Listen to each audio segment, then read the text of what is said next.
मेरी जनरल सलाह ये है कि तुक्का जम के लगाइएगा परीक्षा में। हम कितने प्रश्न करें और कितने प्रश्न छोड़ दें। क्वेश्चन छोड़ने का फायदा भी होता है और नुकसान भी होता है। पहले उसका फायदा नुकसान हल्का सा समझते हैं कि क्यों लोग क्वेश्चन छोड़ने या नहीं छोड़ने के पसोपेश में रहते हैं, उस दुविधा की वजह क्या है। देखिए, मैं जीएस को बेस बना के बात कर रहा हूं, सीसेट की बात बाद में कर लेंगे। 100 प्रश्न हैं, 120 मिनट हैं। जो व्यक्ति 100 के 100 प्रश्न करेगा उसको 1.2 मिनट्स यानी कि 72 सेकंड उसको एक प्रश्न अटेम्प्ट करने के लिए मिलेंगे। मान लीजिए किसी कारण से उसने तय किया कि मैं 100 प्रश्न करूंगा ही नहीं, मैं 80 ही प्रश्न करूंगा, बस 20 को हाथ ही नहीं लगाऊंगा। उसको एक प्रश्न के लिए 1.5 मिनट मिल गया। और जब उसको 1.5 मिनट मिलेगा तो स्वाभाविक है कि उसको प्रश्न को पढ़ने के लिए, सोचने के लिए, उत्तर को मैच करने के लिए समय ज्यादा मिला। और हो सकता है कि इस वजह से उसके 5-7 सवाल वो ठीक हो जाएं जो 100 करने के चक्कर में गलत हो जाते हैं। इसलिए कई लोग स्ट्रेटेजिकली कम प्रश्न करते हैं कि इतने करूंगा उतने ठीक कर दूंगा, बस ज्यादा करने के दबाव में रहना ही नहीं है। तो एक फैक्टर तो हो गया रीडिंग स्पीड। आपकी किसी प्रश्न को पढ़ने की स्पीड कितनी है, उससे आप तय करें कि आप कितने प्रश्न करना चाहते हैं अटेम्प्ट। एक दूसरा फैक्टर बहुत महत्वपूर्ण है और दूसरा फैक्टर है तुक्का लगाने की क्षमता। इसमें हंसी आती है पर दरअसल ये बड़ी गंभीर बात है। हंसी आपको तुक्का शब्द से आ रही है, दरअसल मैं बताना चाह रहा हूं कि तुक्का बहुत वैज्ञानिक वस्तु है। तुक्का बहुत यादृच्छिक या आर्बिट्रेरी मामला नहीं है, बहुत वैज्ञानिक चीज है। चलिए हम समझने का प्रयास करें। जैसे जनरल कैटेगरी में मान लीजिए कि आप एग्जाम दे रहे हैं और आपको 110 या 112 मान लेते हैं, 56 प्रश्न आपके ठीक होने चाहिए।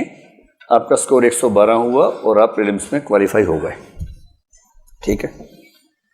अब 56 प्रश्न आपके सही हैं, इसका मतलब है नेगेटिव मार्किंग हटाने के बाद इतने सही हैं।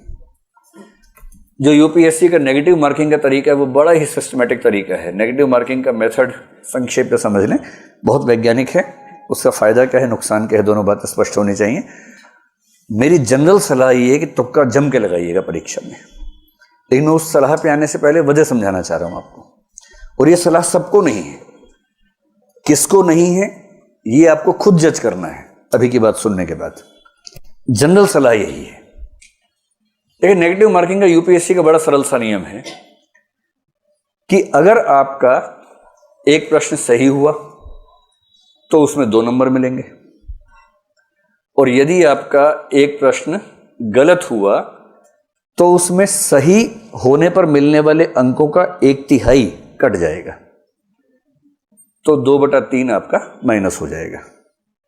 2/3 का सरल सा मतलब क्या हुआ, कितना हो जाएगा, 0.66 नंबर आपके कट जाएंगे। अब इस तरह से बात समझना मुश्किल लगता है, इसको हम सरल भाषा में समझते हैं। मान लीजिए कि आपने पेपर देखा, उसमें प्रश्न क्रमांक 1, 2, 3 और 4, आपको चारों का अता पता ही नहीं है बिल्कुल भी। आपको यह भी नहीं समझ में आ रहा कि ये वही पेपर है जो मैं देने आया था, कोई और पेपर है, समझ नहीं आ रहा है, कुछ भी नहीं पता आपको उसके बारे में।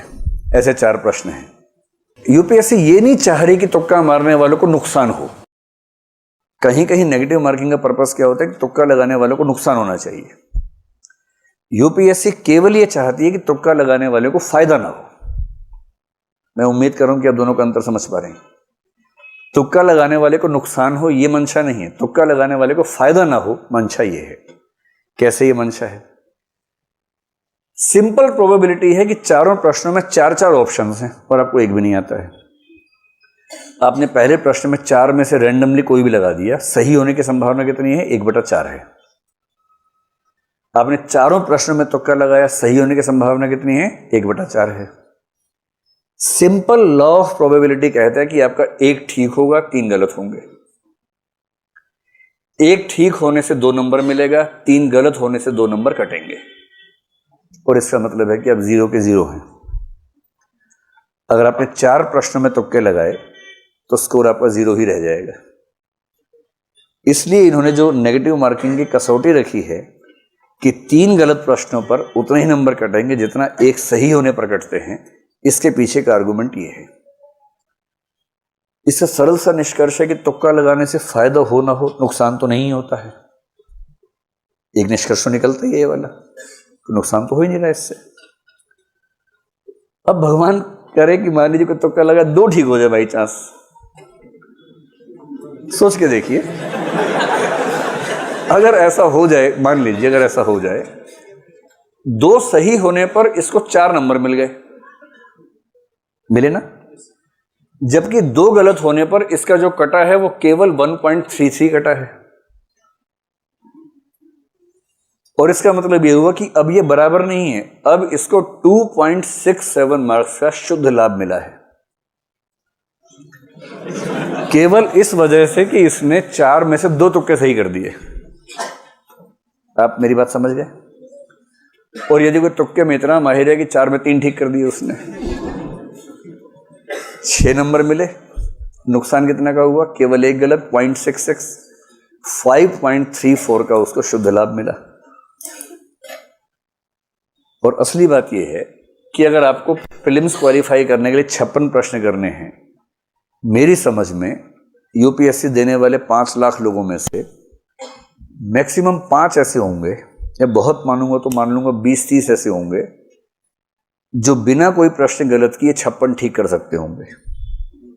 इस एग्जाम की नेचर, मतलब अगर आपने एग्जाम दिया है या कम से कम मॉक टेस्ट ठीक से दिया है तो आप समझ सकते हैं।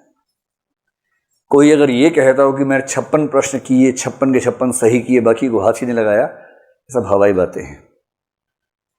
जितने अच्छे लोग हैं उनमें से अधिकांश 40-45 के बाद टें बोल जाते हैं। 40-45 तक हो सकता है कि हाँ ये मुझे आता है, ये 3 कथन है, तीनों मुझे आते हैं, ये सही होगा, ये गलत होगा, एकदम एग्जैक्टली बता देंगे। 40-45 के बाद तो एक गेम चलता है, गेम ऑफ एलिमिनेशन, जिसको हम सीधी भाषा में बोलते हैं तुक्के की प्रतिस्पर्धा। ज्यादातर सफल लोग वही हैं जो तुक्का अच्छा लगाते हैं, मतलब पढ़ते तो अच्छा है ही, अच्छी पढ़ाई के साथ साथ अच्छे तरीके से तुक्का भी लगाते हैं। तुक्का कैसे लगता है उसको समझे। तुक्का शब्द थोड़ा हास्यास्पद है, उसके पीछे की जो गणितीय विधि है हमें वो समझने की जरूरत है। अब अपने 56 की 112 है, एक तरीका और है, आप इसमें 4 प्रश्न जोड़ दीजिए कि आपने 60 प्रश्न सही किए, 12 प्रश्न गलत किए, तो भी आपका स्कोर 112 ही रहेगा। कितना सरल है। अगर 56 प्रश्नों से 112 मिले, आपने 4 ज्यादा सही कर दिए और 12 गलत कर दिए, 4 सही से आपको उतने नंबर मिलेंगे जितने 12 गलत होने से कटेंगे, आपका स्कोर उतना का उतना रहेगा।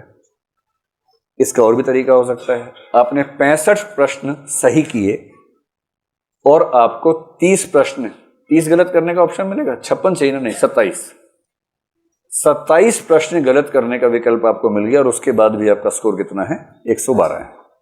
मैं दावे से कह रहा हूं कि अगर कोई कहता है कि मैं 56 ही करूंगा और 56 ठीक कर दूंगा, तो वो या तो झूठ बोल रहा है या मजाक बना रहा है। वो दरअसल इनमें से कोई ना कोई ट्रिक चुनेगा कि 60 सही करने हैं, 12 गलत करने हैं। मतलब गलत करने हैं ऐसे नहीं, गलत हो जाए तो कोई बात नहीं, सही करने हैं तो पर्पस हो सकता है, गलत करने के पर्पस होगा। 65 सही करूंगा, 27 गलत हो, 92 हो गए, 8 प्रश्न छोड़ दूंगा। ये एक अच्छी अप्रोच हो सकती है। अब इस लेवल पर आकर मैं आपको एक निष्कर्ष समझाने का प्रयास करता हूं। मेरी सामान्य राय, जिस पर अभी आपको काम करना है अपने स्तर पर, क्योंकि हर व्यक्ति के लिए एक समान दवाई काम नहीं करती है, बीमारियां अलग अलग हैं, दवाइयां अलग अलग ही होंगी। सामान्य राय में बता रहा हूं, सामान्यतः कम से कम 80 से 90 के बीच में प्रश्न अटेम्प्ट कीजिएगा। इससे कम करेंगे तो ज्यादा संभावना है कि प्रीलिम्स नहीं होगा। और इसका सीधा सा मतलब है कि छोड़ने का मामला लगभग 10 प्रश्नों पर ही होगा कि 10 को आपने छोड़ दिया। छोड़ना केवल उन प्रश्नों को है जिनके बारे में आपको रत्ती भर भी नहीं पता है।